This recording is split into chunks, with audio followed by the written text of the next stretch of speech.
ada seorang wanita di Riau, tinggal di Riau, dia orang kaya. Kemudian divonis sama dokter kena kanker darah.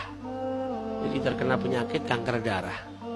Maka butuh perawatan yang luar biasa. Maka wanita tadi karena sudah tua, penyakitnya juga penyakit serius, dia pakai pembantu di rumahnya.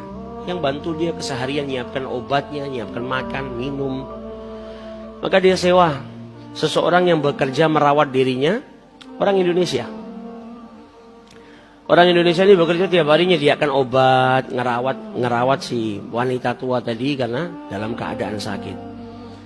Tapi si pemilik rumah ini, majikan ini selalu dapetin orang yang bantu dia ini, orang Indonesia ini suka masuk ke kamar mandi. Terus kalau masuk ke kamar mandi lama. Jadi normalnya orang biasanya ada ke belakang buang air kecil, buang air besar. Biasanya kalau sehari mungkin 4-5 kali. Ini wanita lebih sering daripada itu. Beberapa jam sekali masuk kamar mandi. Kalau sudah di kamar mandi lama.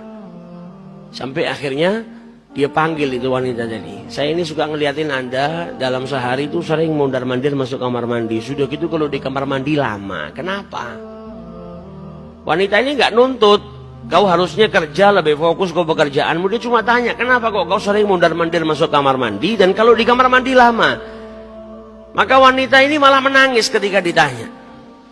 Kemudian dia cerita, sebetulnya 2 bulan yang lalu saya baru melahirkan seorang anak. Saya ini pengantin baru, kemudian saya baru punya anak. Tapi karena keadaan ekonomi kami yang buruk, ketika ada panggilan pekerjaan di sini, maka saya langsung daftar dan saya berangkat. Namanya seorang ibu pasti ada kangennya, ada rindunya kepada anak yang 2 bulan, usianya masih 2 bulan sudah ditinggal. Dan saya masuk ke kamar mandi mondar-mandir itu apa? Karena air susu saya itu masih keluar.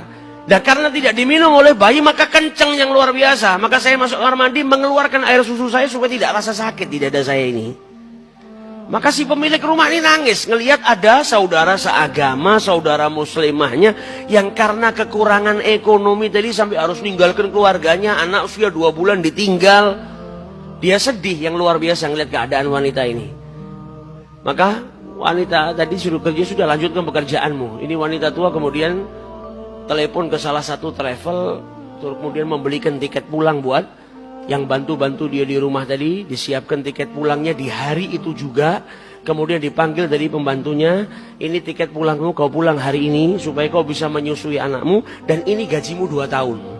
Kontraknya 2 tahun ini, dikasih gajinya 2 tahun. Ini gajimu 2 tahun, kau pergi ke negaramu sekarang, pulang ke sana, susuin anakmu, didik anakmu, rawat anakmu. Kalau setelah 2 tahun kau masih ingin kerja di sini, dikasih nomor teleponnya, saya akan terima kau.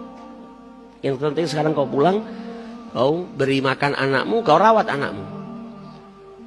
Maka wanita tadi pulang sampai negaranya, sampai Indonesia, kemudian bisa merawat anaknya karena punya cukup uang untuk 2 tahun. Gajinya 2 tahun diberikan secara cuma-cuma.